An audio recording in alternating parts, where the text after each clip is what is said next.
you go. Welcome back to the S.L.I.D.E podcast. I'm your host, Coach Aaron, and today I have got a super special co-host with me, Jacob Barnes-Aronica. How you doing, sir? Good. How are you?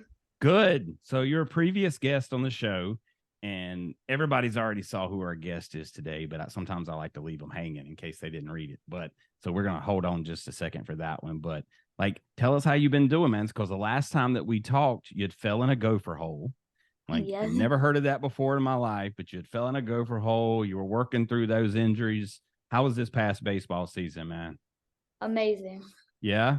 Yeah. How was the tanks? Did you hit a couple tanks for me? Yes. Yeah? How many did you hit? A couple. A couple. Dude, that's better than one.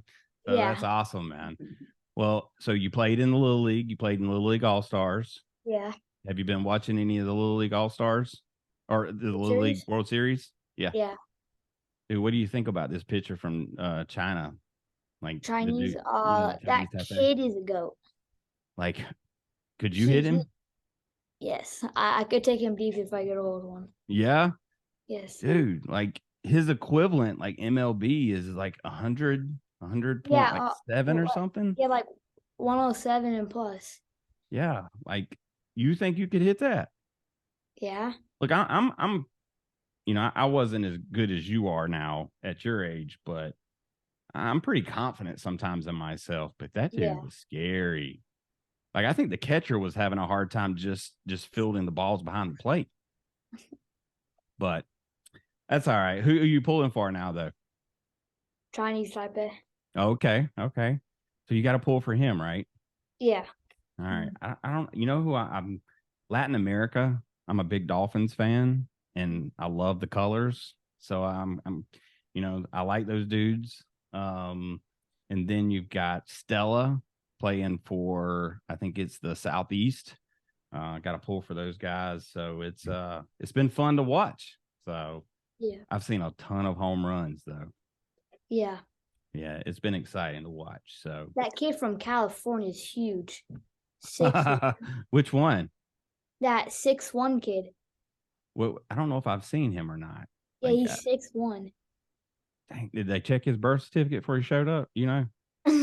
I assumed that's what my dad was telling me, that he was like, there's no way this kid's throwing this. Like, he's got to be older. And I'm like, look, I can promise you, if he is here on this field, he has shown that birth certificate multiple times. So like it's been pretty insane. So, and you got a chance to actually play in some of that, right? Out in California. Yeah. Did you get nervous when you start playing into those tournaments? No, not really. No, I can't see you getting nervous, man. You just got this swag about you. So like, I feel like you got like ice in your veins, maybe. So he flips a switch sometimes. In North Carolina, when he was just at Cary, he flipped the switch and did really, really well. Oh yeah, because you were at the USA training facility, right? Isn't that where you went? Yeah. Now, how was that experience? That was pretty cool. Now, all the kids that showed up there were ballers, right? Yeah. Yeah. I think that you had to meet some pretty cool kids, make some good friends, and probably learned a lot, right? Yeah.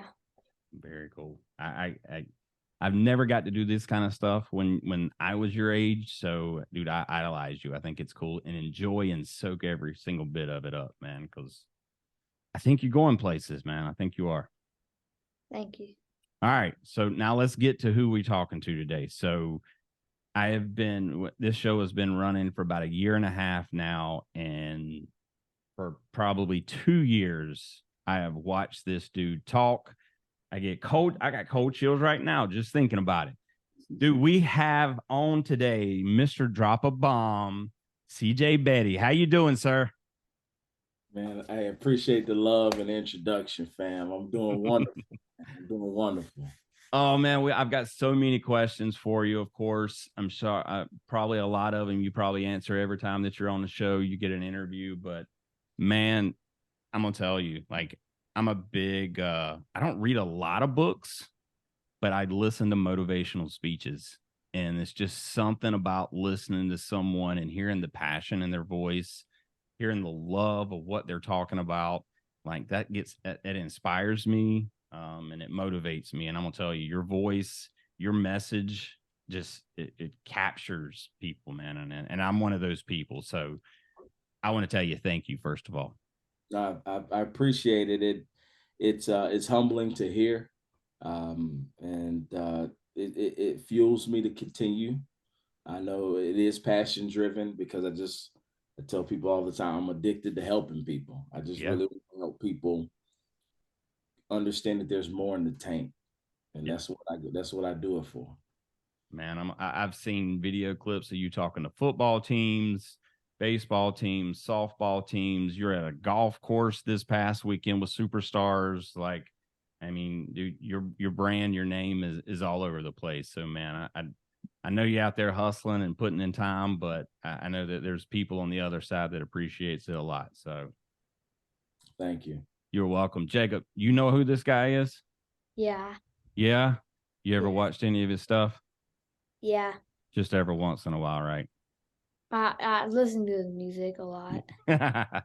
I know he appreciates that. So, all right, CJ, start us off, man. All right. So for anyone out there listening, if you don't know who this dude is, you're gonna have to look him up. But CJ, tell us like where it started for you. Like think small town. I'm from South Carolina. I'm recording in South Carolina right now. You're from North Carolina. So tell us about growing up, how that was, because I mean, you've had a lot of success in the game. Yeah, man. From North Carolina, Winston-Salem to be exact, born and raised. I played ball ever since I was 5 years old, T-ball. And I mean, I just really fell in love with it at a very, very early age. And with the help of my heroes, Ken Griffey Jr., Derek Jeter, those were the guys that I idolized growing up. Right. And that I would often see every time I would go to the doctor's office or the dentist in this magazine called Sports Illustrated. And watch and just flipping through those magazines, seeing them in elementary schools and in the community doing things like outside of the field, it really inspired me to be like them. Yeah. And but I went on to play travel ball, and travel ball led to national championships in AAU, which led to high school. And I transferred high schools to a better high school for baseball. And that's where I kind of got discovered. And I received 65 letters to go to pretty much any school in the country for baseball. Ironically, I chose North Carolina A&T State University. I got a full scholarship to go there to play baseball, and it was 25 minutes from the crib. So, I couldn't turn that down to get some home cooking, laundry done, and hit the road to go. There you go. Play baseball and get an education. Make college life easy. Yeah, I'm telling you, man. Especially when you're a mama's boy. Like when you're a mama's boy, man, you can't kind of go too far, man. You think you can go far, but when you get far, it gets a little cold. Be like, man, I got to get back to the crib. I got to go home, man. I understand it. But other than that, I mean, I was blessed to have some great seasons at A&T. And the St. Louis Cardinals drafted me after my junior year. And it was a dream come true because literally when I was 8 years old, I remember telling my mother in the kitchen, I want to be a professional baseball player. And she told me, son, if you want to do that, you're going to have to outwork everybody. I know you're good, but you got to be better than good. And I was on that mission to prove everybody wrong and to prove everybody right, the ones that believed. And so to have that opportunity where the St. Louis Cardinals drafted me and sent me to spring training, that was huge. So, and then right now, after my pro career, I had about 6 or 7 years between independent baseball and minor league baseball. I hung them up to become a pro scout with the Cardinals for about a year and a half. Loved every bit of it, but my passion was leading me towards motivational speaking. It was something I was doing in the off season for free. And one day I found out, like, dude, you can really make a living doing this if you really cultivate it and put yourself out there. You can do it. Yeah. So once I found out that people would pay you to do something that I was doing for free, I was like, well, shoot, if that's the case, I want that to be my life, man. I want to just go around the world getting paid to help people. So here I am now as the baseball, softball motivator brands. We just launched golf. So now we're moving it and transitioning it over to the motivator brands. Okay. So yeah, I hope that's the great elevator pitch right there for you. Man, that's a lot. Jacob, what do you think about that? What, you got any questions just right off the cuff after he told you all that stuff? That's just like my mom. Oh yeah? Which Yeah. part? She played in the MLB? No, she told me well, what was it?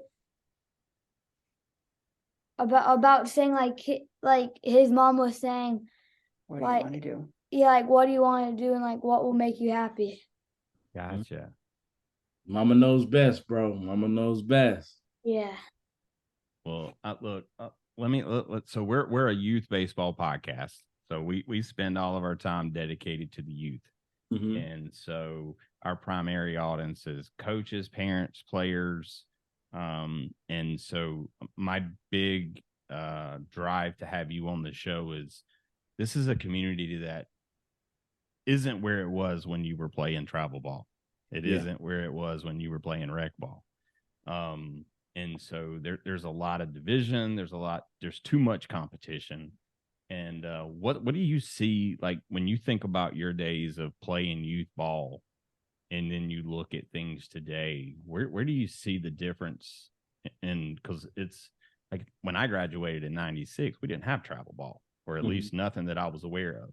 Mm-hmm. What do you think the biggest difference is between your playing time in youth sports versus today? It's more individual nowadays. Okay. It's less about the team, because there's so many options now that are out there that if you don't like something, people are just hopping and jumping ship. Yeah. And when I was growing up, it wasn't that many options. I mean, of course, you had your travel ball, but it was still somewhat new on the let's just say it was new. Yeah. You had things, but it wasn't about hopping from team to team. It was like if somebody started a team, those are your friends. You stayed up with them until you got to high school.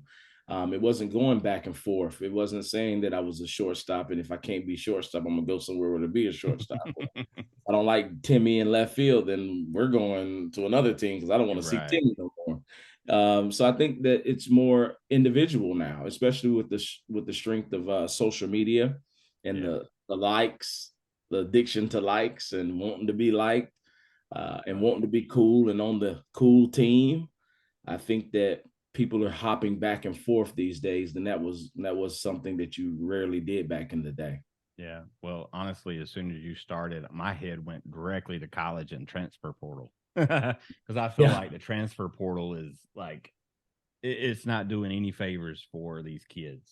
So, but anyway, so thinking back to baseball, like when you think about your childhood memories and like you had some options of playing different sports, what was it about baseball that like made you want to be an MLB player at 8 years old? I'm honestly, Jeter and Griffey made it look cool, especially Griffey. Yeah. He was that rebel against the grain, hat backwards, high top cleats, with the chain hanging a little bit. I was like, man, that guy's cool, man. Jumping over fences, robbing home runs, had the little, Dude, the wiggle. swing. Yeah, had the wiggle. But I would say baseball was that sport that, believe it or not, my mother didn't want me playing football because of the fact that she felt I was too young to experience a broken arm or limbs being broken or things like that. She said that should be later on in life once your body develops. My dad was a football player growing up, but trying to be a great husband, he listened to his wife and he found a sport that was less contact. And I'm glad that he did, because I fell in love with baseball, but I did play football once I got to high school, and I developed a love for that as well. Mm-hmm. But I had to understand, and we were guided to understand, that it comes a point in time where you need to put all your eggs in one basket and cultivate that as much as possible for you to get ready for the next level. So after my junior year of playing football, my senior year, I dedicated it to baseball. And it's crazy to say this, but even nowadays, I don't think you can wait till your senior year, especially if you're a person that's a prospect or has ideas of going and dreams and ambitions of going to the next level of college. I don't think you can fairly say you're giving yourself a better shot by waiting till your senior year to stop, because recruiting starts hella early nowadays. Yeah, it does. I mean, we're seeing kids. I mean, honestly, Jacob, like you keep playing the way you're playing, and you might be receiving some of those letters in the next few years, man. I mean, they're looking earlier and earlier, trying to scout and find that talent. So, Yeah. I mean, one of the cool things about your story is you chose a smaller school, North Carolina A&T, and you know, a lot of kids out there thinking they've always got to go to D1, they got to go to these big power schools. Like, and you know, one of the things that we try to say is they'll find you.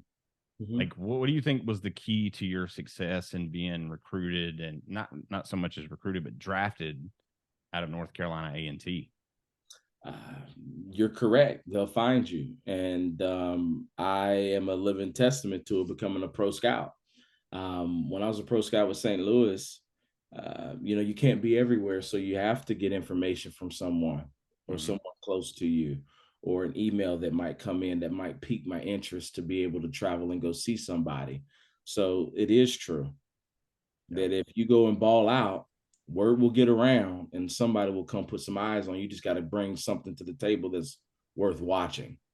And I chose North Carolina A&T State University because, yeah, they wasn't the SEC, but I knew within myself that, I mean, I had this attitude about myself that I was like, bro, I'm getting drafted. I don't care where I go. I can go to Toilet Bowl University. It don't matter. I'm getting drafted because I'm gonna let everybody know, whoever's on that field, that I'm the best one on that field. You know, so I mean, that's one thing that I think the kids today needs to understand, that's beyond a bat flip or beyond a celebration and things like that. It's the way you carry yourself. It's the way you let your game speak for you instead of the antics in the mouth. Right. But that's the way that I played the game. It was like I carried this from my coaches. They told me I carried this personality that was just like, man, that's if not the best kid on the field right there. It's the best kid in the league right there, just by the way I said I have to be able to prove it to everybody. Every time I stood on the field, I wanted to prove that I'm not second to anybody. I was on a mission, whether it was a consolation game or not. If a kid looked at me the wrong way on the mound, I'm like, I'm about to take his butt to the concession stand right now. You know what I'm saying? What was your position of choice as you were growing up, and then as you got recruited? What position did you find yourself playing? Well, I started off as a shortstop on the smaller fields. But then when we got to the bigger fields, obviously I went to center field because of my athletic ability and speed. And I would say I kind of got stuck out there because I started making plays. Like balls were not, I called it the no-fly zone. Balls would go out there and die. As soon as the ball goes up, your boy, boom. I actually thought about putting a cape on in the outfield when I was in travel ball, man. Oh, Man, I mean, that today that would have went viral, but I think I would have had some haters out there. Yeah, back in those days you might have, but yeah, you're right. Today you'd be TikTok famous for that one. Right? Does this kid put a cape on? Like, what's going on? That's pretty genius, Jacob. Take some notes here. Take some notes, but be careful. Be careful. All right, be careful. All right. There's a sense of going too far. So. Yes. And I think that lands on the too far side. So I think so. Just pull it out and practice, and get a good video of it and practice. Yeah. And then save. Don't pull it out during a game though. My dad teaches me humility. Yeah, humility. That is right, because that's far from it, homie. That's far from it. Hey, well, you know what? You know, you talk about some of the greats out there, and Griffey being one of them. Like, he never needed the cape. He never needed any of that stuff. And honestly, back in those days, we didn't have as much access to players like we do today with social media and everything. So, like, we didn't get to see a lot of Griffey, but when we did see Griffey, dude, he was business. Yes. It was fun. It was joy. It was love of the game, but he was business and he played like it. So, I mean, incredible guy. Incredible guy. Have you ever got a chance to meet him? Not yet. That's another one. That's another one that That's the bucket list one there, huh? Yep. I told you when I ran into Barry down there, he wasn't on the lineup. It wasn't like people knew he was coming. It was like somebody's over there talking to Steph, and I'm like, well, who's that guy? I mean, he looks kind of bald headed under there, but he just looked kind of big stature. But yeah, like, I don't know. But it doesn't look. But hold on, if Steph is small in the NBA, this guy doesn't look like he's built like an NBA basketball player. right. I mean, literally, this is going on in my mind. I'm like, okay, wait a minute. We're in San Francisco. Process of elimination. I'm like, we're in San Francisco. And he turned and gave me the side profile. I said, I think that's Barry. And then sure enough, he gave me the full face. I said, yo, that's Barry Bonds, yo. That's Barry. Freaking Barry. Growing up watching him, speed, I mean, everything. Like he brought it all. He was the total package. And yes, whatever anyone wants to say about the, Hall of Fame, he deserves to be in there. I don't care. That dude hit for contact. He could do it all. Mm-hmm. And man, anyway, so that's I can get all wrapped up in my childhood on that one. They need to put him in that, and that will be the show. Who? Barry Bonds. They don't have him in the show? No. It's tough to get Barry in the video. Him and Bill Belichick, they always elect not to be in there. Yeah, him and Pete Rose too. Yep. They don't. They'll make up somebody. Yeah. Oh man, well, you can make your own player though, so you got to make your own player, and you just have to create them. Yeah. Yeah. There you go. So, all right, you go to North Carolina A&T. What was it like being drafted? Like, what was that process like for you? I mean, it was exciting. I mean, my entire time of that process, it was exciting because you just never knew. I was getting letters, going to the mailbox every time I came home, or my parents would, send me a picture. We didn't have FaceTime then. Right. Send me a picture of the mail that came in, and it was like, look, the Orioles. Oh wow, the Yankees. Oh, this is a big package from the Royals. So I mean that's kind of stuff is very inspiring and motivational for a kid that's wanting to become a pro. Yeah. So as the season goes on, you start paying attention to the internet and rankings and forums and draft boards and seeing your name pop up on a few like top outfielders in North Carolina, the top 30. And then it's like, man, shoot, I'm number 9. Let's go. Wow. Let's get this up. This preseason number 9. And what's crazy is to be number 9 in the state, it says a lot for high school, but this included college. So wow. I was number 9 in the state. And on my junior year, and I was like, yo, this is pretty good, but you still don't know. Right. Because, you get people to talk to you. They ask you what your number is. And you've seen stories where people ask for too much and go undrafted. You see where something comes up where people don't get drafted. So even though I was like, hey, man, I think I'm in the top 1,500 to get drafted. I mean, geez, but you just never know. And then also what happens is you never know because some teams will say, man, we got you going top 10 rounds. We got you going this. We got you going no later than this. And then when those rounds pass, you're like, is my phone going to light up? Or what's up? Check my service. Check the service. It's almost like I explain to people like it's a soccer match. Everybody keeps going, oh, man. But when they finally make that goal, and when that phone lit up and the Cardinals called me, I was like, let's go. Now, who called you? Was it GM, coach? Who called you? Actually, it was my scout, the area scout. Okay. My area scout called me and said, hey, CJ, we're surprised you're still on the board, but you had a great showing, and I think we're going to take you here within the next couple picks. Told him the number. He said, stay tuned if you're there, bro. I'm pretty sure we're going to take you. So we still didn't even know then because it was like the St. Louis Cardinals select. We was on the edge of our seats. Christian Beatty out of North Carolina A&T State University. I was like, oh shoot, let's go. It was Doritos everywhere, man. We had Doritos thrown everywhere. I mean, it was just crazy. Oh, that's so amazing. Jacob, that sounds like what you want in your future, right? Yes.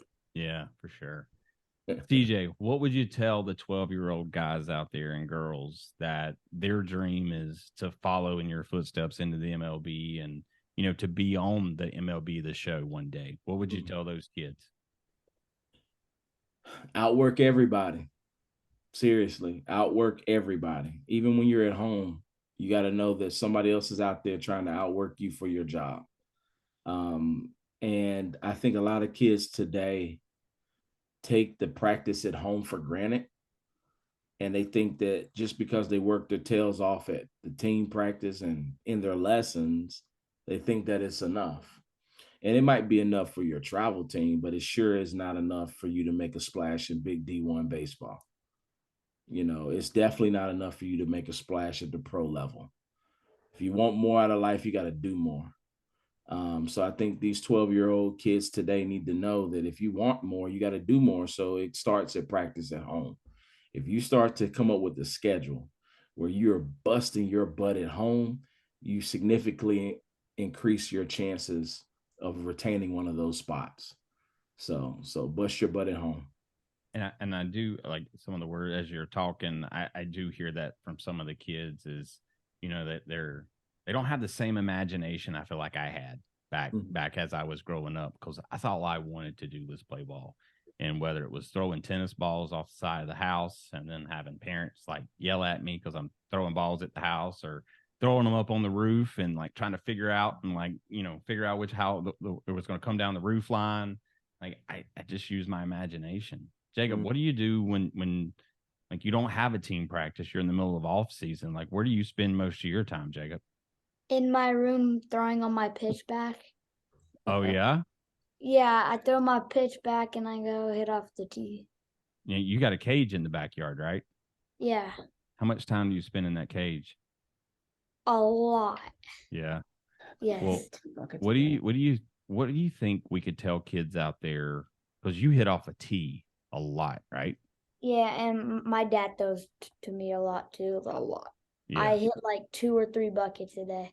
Well, there's a lot of kids out there that get really bored by hitting off a tee and they don't feel like it's challenging them enough. What would you tell them why hitting off a tee is so important, Jacob? So you could get your fundamentals down and practice hitting and stay on your back leg and practice hitting the curveball. Yeah. And like you could change it to outside, inside, down the middle, high and low. Because then it becomes about, you stop just swinging a bat and you start working on technique, right? Yeah. Because anybody can swing a bat. Like, Yeah. I mean, I've seen 3-year-olds swing a bat and swing it pretty good, but doesn't mean they have technique, right? Yeah, So, like on the tee, I hit lefty a lot on the tee too. okay, challenging yourself. All Mhm. right, CJ, you're a righty or lefty? Switch hitter. Me Switch too. hitter. Me too. Awesome. Do you feel like that helped your draft status? Being able to switch hit? I truly do. Because whenever you go to these draft workouts or performing at these showcases, and they find out you're a switch hitter, a lot of eyes are going to be on you to see if you can do it. And if you can deliver, yeah, your stock's going to go up, because chances are, especially in today's world, switch hitting is a lost art form. So I mean, I am kind of, I don't understand why nobody is like pushing it on their kids at a younger age, because it definitely gives them a head start when it comes to getting on the list. And I know the old school coaches that are out there that play, not even, let's say, the old school coaches, just with the analytics that everybody is looking into at the pro level and now in college as well. Mm-hmm. Oh man, this right-handed pitcher decapitates righties. We need to put more lefties in. Well, if you're a good hitting switch hitter, you're always in the lineup because you're always on the opposite side. And I know it always helped me as a hitter. It helped make hitting easier for me because I didn't have to face that tough slider that was tough to hit righty on righty. And if he did throw the slider, it was coming right into my wheelhouse as a lefty. Yeah. Right. So I just to talk it out, it makes perfect sense on if you got a young child, teach them how to switch hit. And that's going to really help give them a head start, especially if you catch them at a young age. What age did you start? My dad turned me around between my 10 and 11 year of age, 10 and somewhere between 10 and 11. Gotcha. Okay. And I mean, I'm a natural righty, and I was tearing up my little league, hitting home runs. I still have the little league record at my little league with hitting home runs. So it was just kind of one of those parental suggestions of turn around and bat left-handed. And I was like, man, I swing this bat very weakly. Yeah. Why would I want to go on a side where I'm not dropping bombs I'm literally swinging and it looks awful, right? Right. My dad had this big picture. He was like, man, you got to be able to switch it. It's going to help you out. Got to be able to switch it. And sure enough, by working on it and working on it, I got used to it. Swing got better. And one day we was like tearing up this team. Like it was bad. It was like, you know how you be beating those teams very bad and they get ready to call the game. And that particular game, I have not hit a home run. So I was like, pursuit, like, ooh, I gotta get up one more time. I gotta try to hit this bomb real quick. I gotta hit a home run. I got up to the plate, and my dad was like, hey, from the fence, hey, turn around. Like, turn around. Like, no, I'm trying to hit a bomb. I don't want to get on this side. He said, turn around. I'm like, I turn around. So I'm not making this up. I was so pissed off, like on the inside. I was so mad. Like, I'm gonna show him that I can't do this. I'm gonna swing hard. Dude, I swung hard and hit a tank. Like for real. Like I was like, man, I gripped the bat. I was like, okay, I'm gonna swing hard. And I absolutely bah.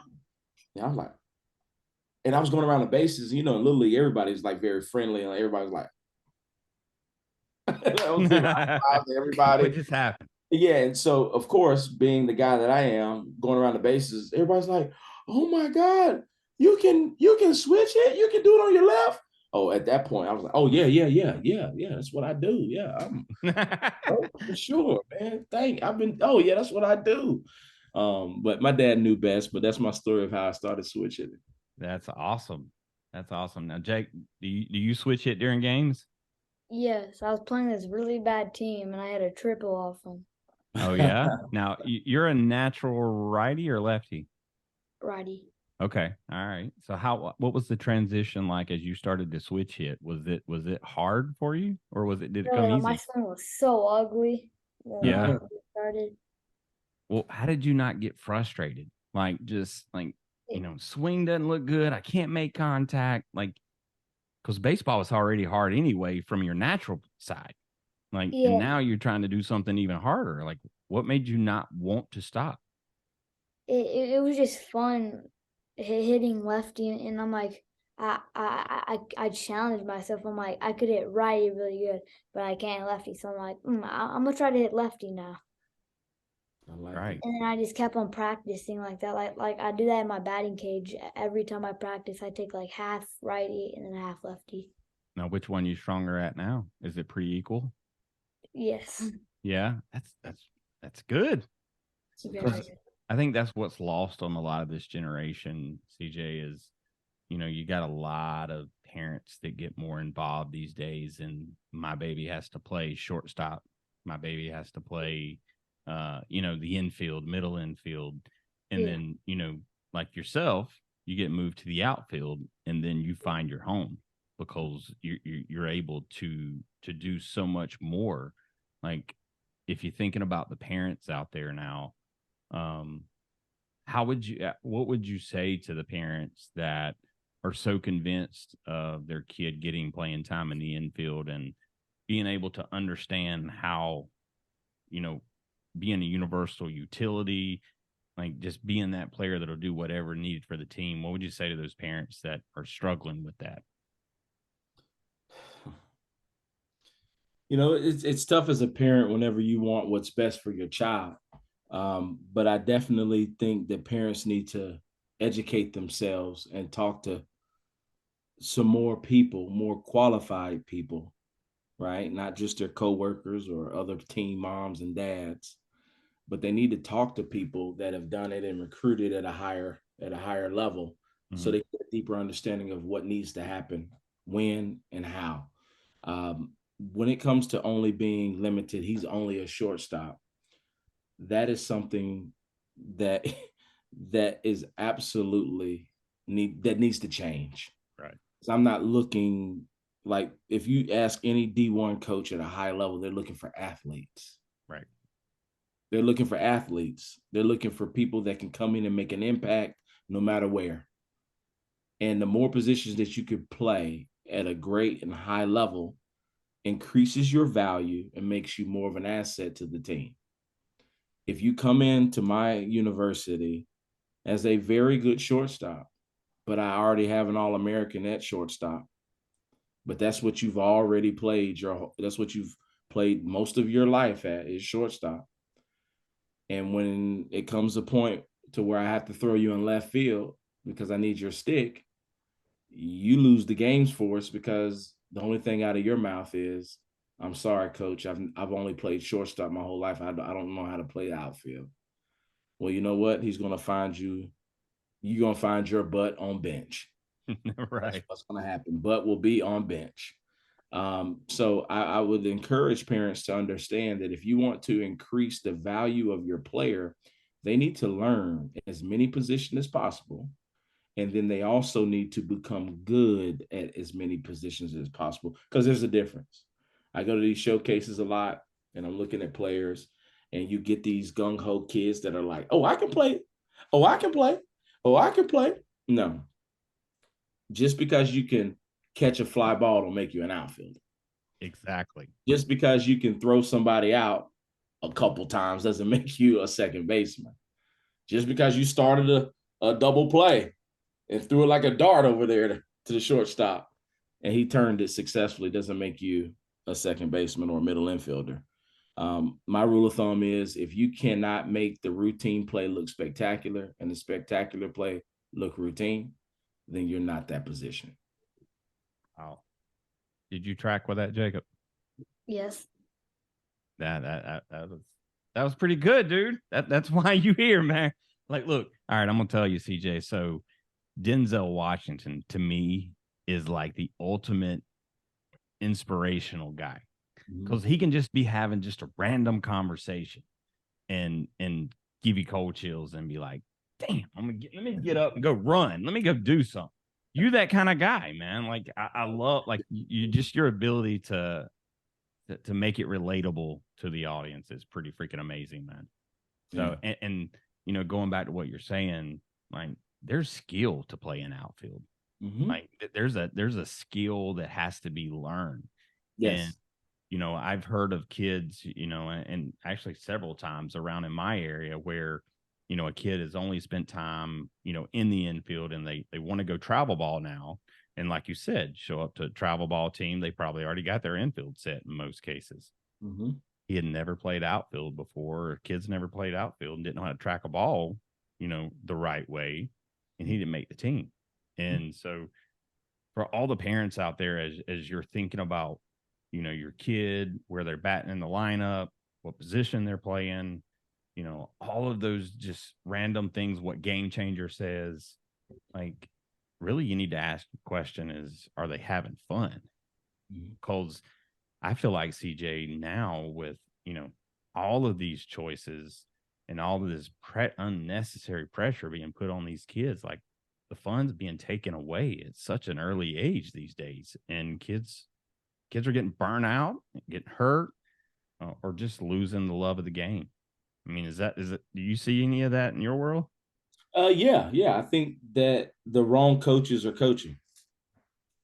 Yeah. I think the wrong people are coaching, because anybody that has access to the internet can create a logo, can get some screen printed tees in the local mall and call themselves a travel ball team. Exactly. So the wrong people are coaching. A great coach is a great communicator. You really don't have to have a decorated playing career, because I've seen too many decorated playing career be terrible coaches because they're not great communicators. Right. I'd rather take a coach that doesn't have, like, for example, Mike Schilt, the former manager of the Cardinals, was my rookie ball coach. Okay. Mike Schilt has no professional baseball playing experience. But how do you think he got all the way to the big leagues? By shaking an 8-ball? No. He was very studious when it came to the game. He always asked questions. He always learned more, Right. and became a great communicator where the players fought hard for him on the field.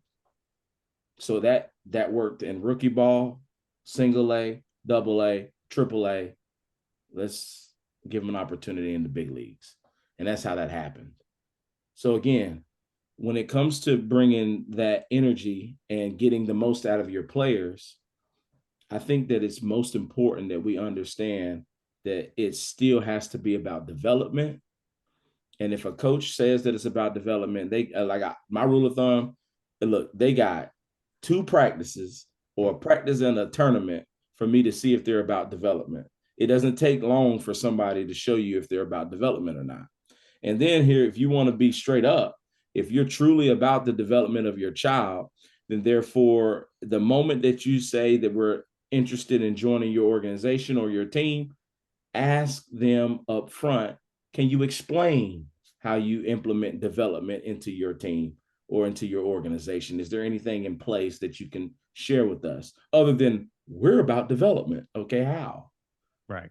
My biggest thing that people need to understand is that this goes across all forms, players to coaches, parents to coaches, coaches to parents, corporate America. If you can't explain it, you don't know it. Period. That's So it. so if they say that they're about development, and explain in this organization what development means to you and how you're carrying it out across your entire organization. Well, we take notes. Okay. What else? What else? Because if they can't answer that, then you know what you're walking into. Right. But I think that if we keep development first and then find an organization that is going to really focus on that. I know winning is important because they need to learn how to win, but they also need to learn how to lose. Always chasing wins. When they get their teeth kicked in one day, they ain't going to know how to react. Yeah. Well, as so a there's recruiter, a lot that goes to it. I mean, you were a recruiter, and so I heard an interview a couple of days ago with a recruiter on a podcast, and he's talking about the players that he goes out to see, and the kid may go 3 for 3 and have a phenomenal game, and that recruiter is like, I'm gonna come back and watch another one, because what he's wanting to watch is he's wanting to watch when he goes 0 for 3, and he wants to see what it's like when they lose the game, and he's looking at how they're communicating with their teammates, how they're showing respect to their coaches, what does their communication with their parents look like. It's all of those other factors that come in when things get rough. And I think that's where a lot of the kids these days with travel ball, like you said, anybody can say, all right, tomorrow I'm starting a travel ball team, Jacob. I want you to come play shortstop for me. And because there's really no stipulations that you have to have. There's none. No, and that's scary. It is. I mean, travel. That's. I put up a post the other day. I said, if you think that your children are your number one priority in their development, like you wouldn't send them to a low-rated school with low education and low test scores. You wouldn't do that. You either pick up and move, or literally possibly change guardianship to make sure they get the best education possible. Everybody would agree, right? Yep. But when it comes to the travel ball team, I think parents are lacking in that area, because they'll rather put their sons on a team where they visibly are winning, but not getting better. Maybe because they have a great relationship with a few other moms or a few other dads on the team, or the coach is nice, but still not educating them or teaching them the game. You wouldn't sign up to be with a doctor that is going to work on your brain and he's just kind of nice. No, oh, he's a nice guy. He means well. Work on my brain. No. Yeah, he's got bad bedside manner. Like, I don't like him. Yeah. Yeah. You know what I'm saying? Nah, he's a Duke fan, so I'm gonna have to let him go. No, you want the best. And I feel like we have the requirements like very low when it comes to what we go after. We say, hey man, the better team is in Raleigh, and that's an hour and 30 minutes from me. I don't think we want to drive out there to those practices. Well, you would drive out there to save your life. You'll drive out there to help your kids excel. But why is it? You see what I'm saying? So I don't think a lot of parents have really like thought about how detrimental it is to their children if you don't really think at who you're presenting your children to when it comes to travel ball. Like, it's important. These are sponge years. Like, Jay's developing into this young man that's going to go on and live his life through baseball and whatever he wants to do, and then go on and get blessed with the family and all of that. But these sponge years are molding him into the person that he's going to be. So yes, it's important who you allow around your kids, because if you let them just play on any Tom and Harry travel ball team, you might as well let them go over their house and chill. Oh man, I'm about to start preaching. I'm telling you, dude, it's okay. Like, and that's honestly what I've seen. Like, in my area, I mean, we've had probably an expansion. Our rec league is trending down, which I think probably most communities would probably say that. And travel ball is spiking. And what parents fail to understand is, like, we get asked a lot, at what age should my kid go travel ball? And, and it's not so much about an age. It is when the kid's ready for travel ball. And, too many parents are watching kids around them, go travel ball and have some success, or whatever they define as success. Uh-huh. And they're trying to push their kids to follow their friends. And in reality, sometimes it's just not meant to be. And I think parents are too much trying to live through their kids. I don't know. I can get so wrapped up into this stuff and get so frustrated, man, because there's so many, and like you said earlier, we just don't have good coaches in most areas these days, and no one that takes the role serious. Yeah. Because like what you said, in the sponge age, you're teaching them how to be a man, how to respect others, how to respect authority. Like, there's so many things that come within those things. And the coach is super important to the development of those kids. Like, not even baseball related, just about being a good person. Yeah. I'm telling you, a lot of my youth coaches are in who I am today. A lot of it. I mean, here I am, international motivational speaker. I reach a lot of people, but that's because I had a lot of good people in my sponge years. Yeah. And a lot of those were coaches. I'm telling you. So it's important. It's imperative that I even told a parent when I was doing lessons, I said, until you find that team, don't be afraid to not travel on the weekends. Don't be afraid to go hiking more or spend more family time, and let them still cultivate in lessons and possible guest play.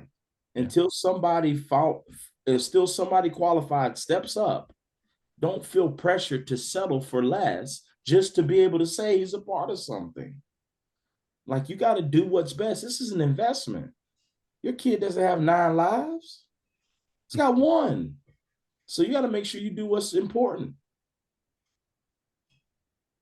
Jacob, that's a lot of information for you to process, dude. Like, what does that all mean to you? Like, if someone asks you tomorrow, hey, what'd y'all talk about on that podcast? What'd you take away from that conversation? Nothing. Oh my gosh. I'm about to kick you off here. I know he's messing with you. I thought you meant something else. So I thought you meant like what would you say to someone? No. But like, so that stuff's important, right? Yeah.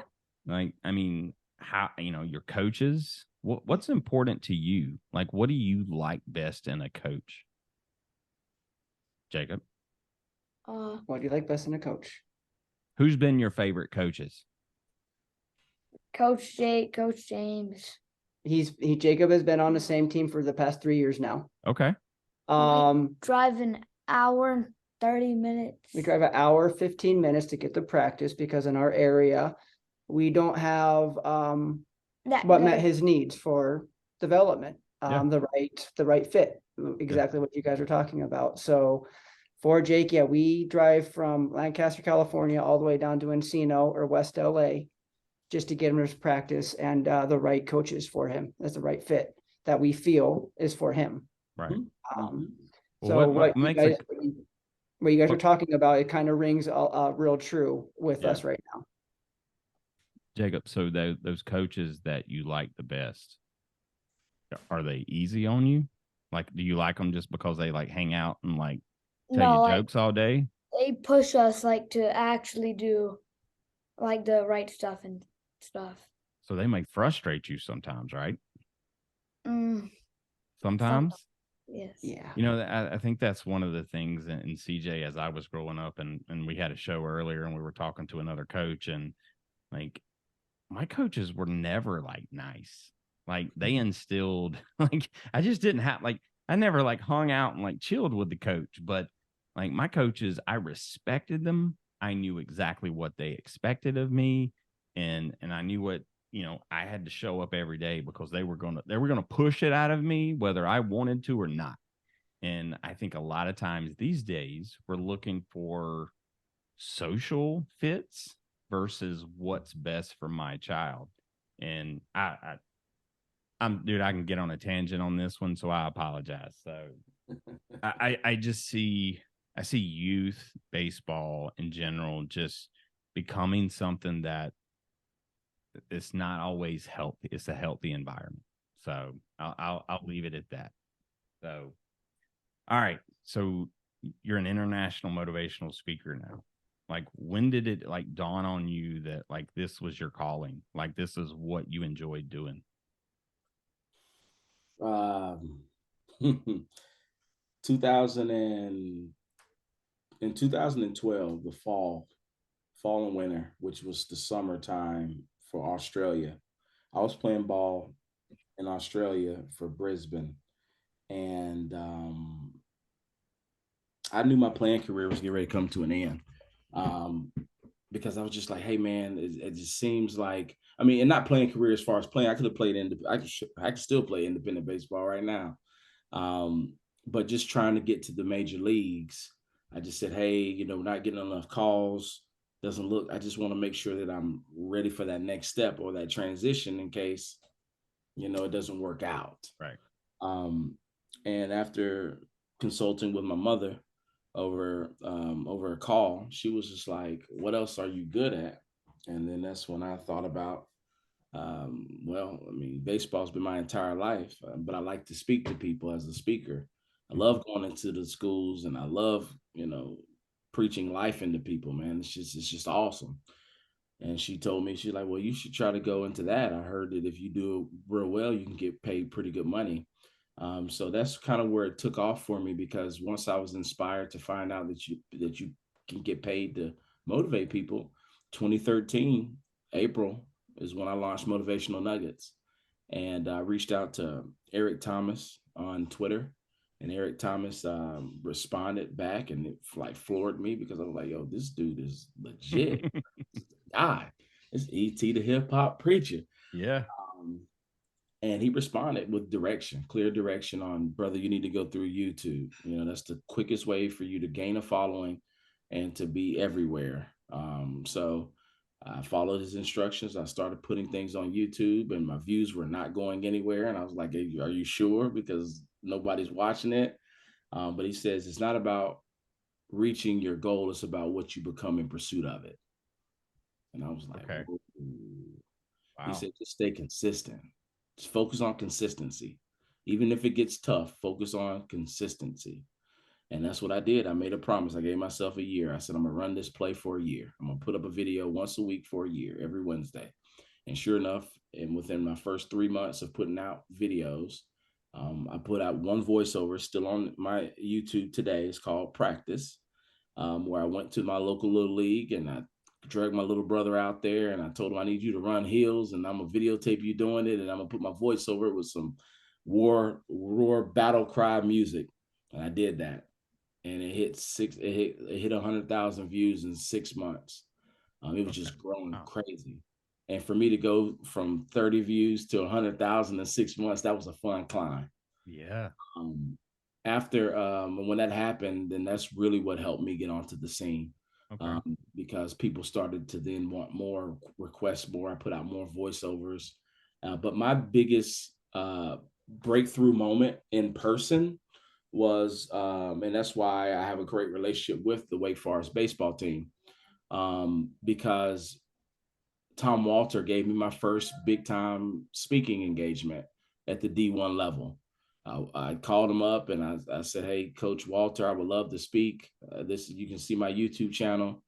I will come speak for free. It doesn't matter. I just would love this opportunity and this platform." He said, "Man, come on." And that was at a time when Wake Forest was not what they are today. Right. And he was like, "Dude, any help you can give me recruiting, I would love it."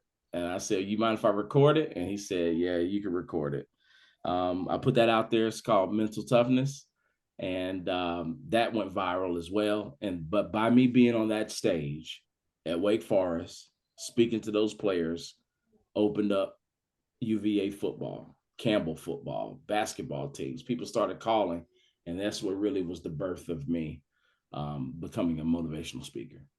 You know, I feel like there is so much of an art form to being a motivational speaker. And like, you know, my dream growing up was to either be in the MLB or I was going to be a rock star. Mm-hmm. And because, you know, you hear all the, you know, these stars talk about, you know, the feeling of being on stage and having everybody cheer for you.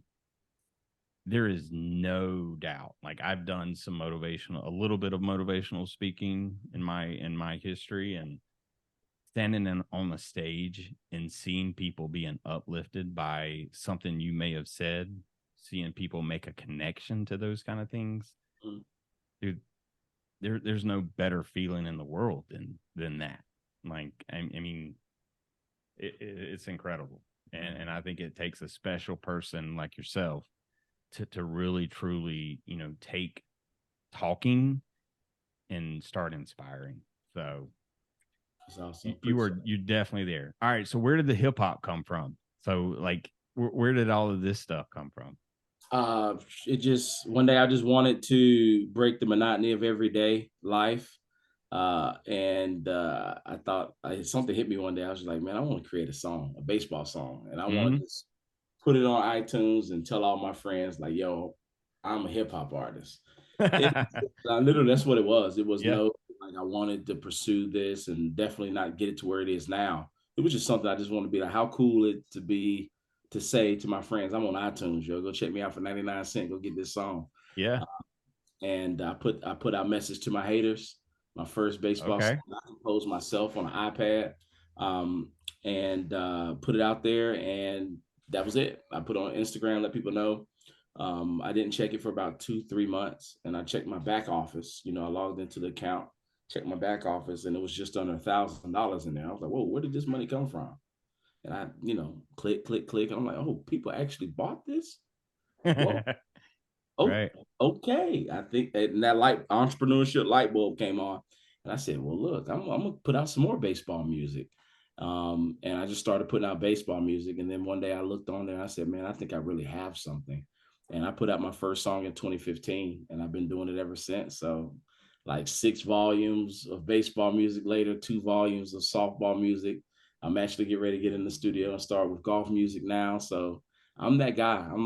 I think I'm slowly becoming, A&Rs are telling me I'm slowly becoming like the Drake of sports music. Okay. So it's pretty cool. That's awesome. I love the song Bad Umpire. Oh yeah. Zone so big, run a truck through it. Like if that be dug through it. Yeah. Jacob's been listening to it all day, haven't you? Yeah. My top 3 is 80 Poo, Drop a Bomb, and Bad Umpire. 80 Poo, man. Throwing 80 Poo. Throwing it right by you. I'm throwing 80 Poo.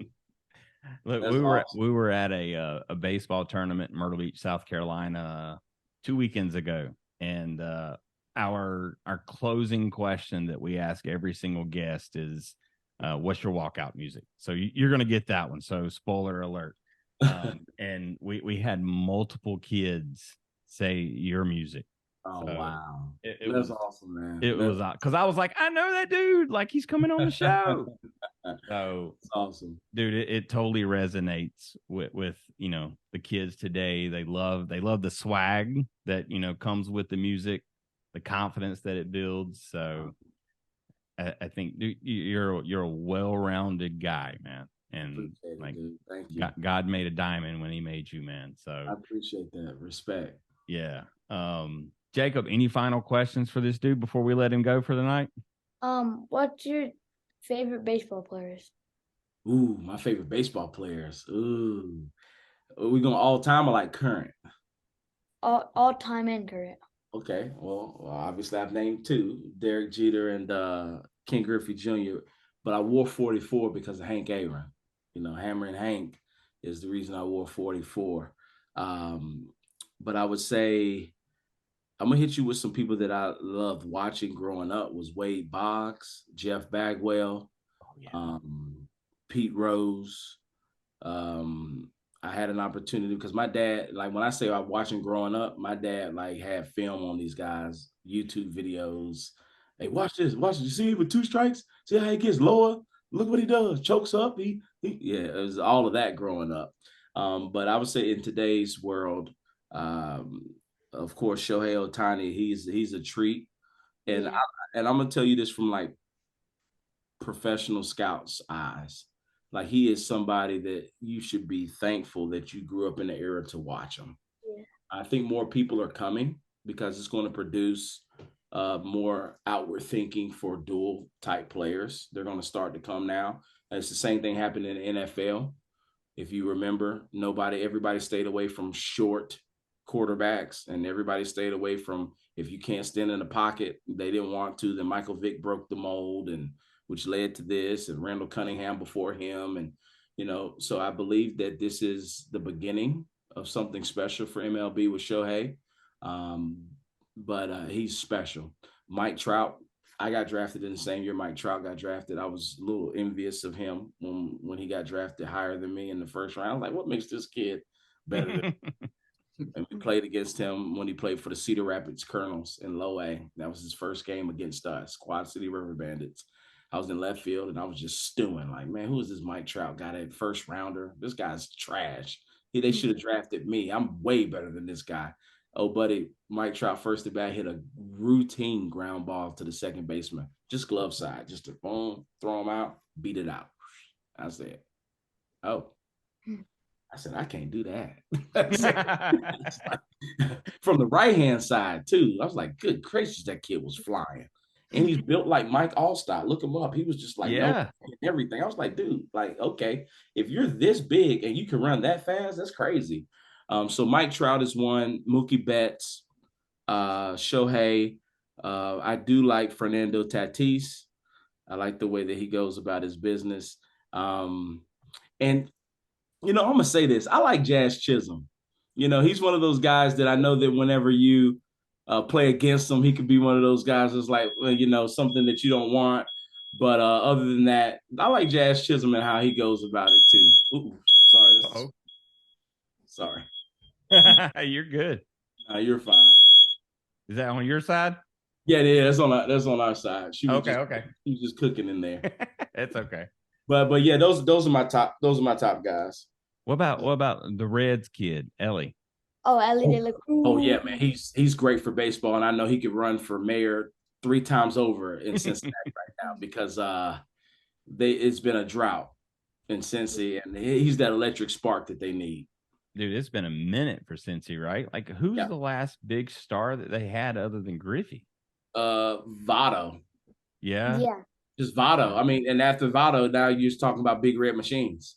Yeah. Griffey and stuff like that, because it's just been tough for Cincy. It really has. But dude, so the first time that I ever saw Ellie play was he hit a routine ground ball to, I want to say, the first baseman down first base line. Yeah. And he beat it out, like dove head first, beat it out. Yeah. And I'm like, all right, this dude, now who is he?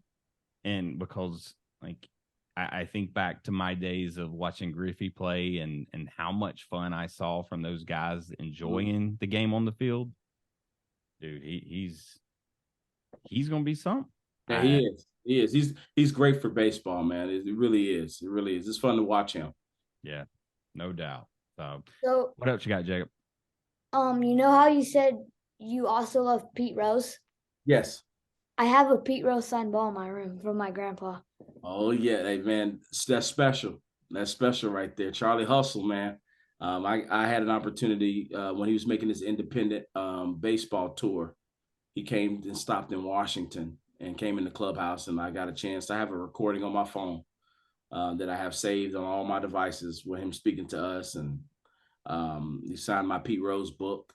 I took signs from him at first base when he was making his celebrity coaching appearance. So yeah, Wow. he's a special one for sure. That's Do you like Robin Yount too? You know, it is what it is. He's a brewer. You know, it is what it is. You know, with me being a Cardinals guy, Yeah. That is awesome. All right, what else you got, Jacob? Any more? No, not really. All right. Well, very cool. Hey, dude, those were great questions, man. Those were great questions. So, all right, CJ. So, last question of the night. The ultimate question of the night. You're walking up to bat tomorrow. Uh-huh. What are we going to hear pumping through the stadium? What's going to get you hyped and ready to go? Is it Mr. Drop a Bomb? Or is it someone else? Oh no. I'm gonna have to go in that Beatty repertoire. I'm gonna have to go old school with Mr. I Don't Bunt. I'm gonna have to go yes. Mr. I Don't Bunt. I never look down the line for the sign. Remember my name. I don't bunt. I think that's actually we had a softball player 2 weekends ago. It was a baseball softball tournament, and there was a one of the softball players that was her walkout song. So not bunting. I'm sorry, Coach. I will hit it over the fence if you want me to, but I mean, what if he gives you a bunt sign? Well, according to the song, I didn't see it because I was mentally blind. Sorry, Coach. Lost it. He missed that sign. Missed that sign. Something, Yeah. It was the glare. It was the glare. Something. All right. Well, we're at the end of the show. And so, CJ, thank you so much for joining us. This has been my highlight of starting this show, and I appreciate it so much. Jacob, thank you for joining us, dude. I appreciate it very much for you guys to taking time out of your night when you could be out in the backyard practicing. Somebody else is working, but you're here with us. So yeah, I appreciate you. After this, I'm going to go eat dinner and probably go it. All right. Well, hey, you got some mental sharpness up here tonight, so it's okay. You did some work tonight. So this dude dropped some knowledge on us. So CJ, thank you again so much. We're going to close out the show and how we always do it. But before we get to that part, tell everyone that's listening how they can find you on social media, internet, and so on. Yep. If you guys want to learn more about me as a speaker, cjbeatty.com. Check it out. We would love to hear from you if you want like a motivational speaking or booking for your organization or team. But if you want to follow me on all platforms, CJ Beatty 44. Real bigger on Instagram. That's where it's heavy at. But definitely can follow me on Facebook and Twitter or X today. There you go. Now, do you still tweet on X? What do you every now and again I tweet some thoughts on X, but a lot of those things are saved for my Gotcha. Well, dude, if you're listening at all, you want to be inspired on a given day, you're feeling down on a particular day, pull up CJ's videos and you're gonna feel some uplifting and you're gonna be ready to attack the day. So I can tell you that's how I feel, CJ, and I appreciate everything you've done. So at the end of every show, I say until next time, and we always have our guests say we'll catch you on the slide. So I'd like to ask you to do that for me. All right.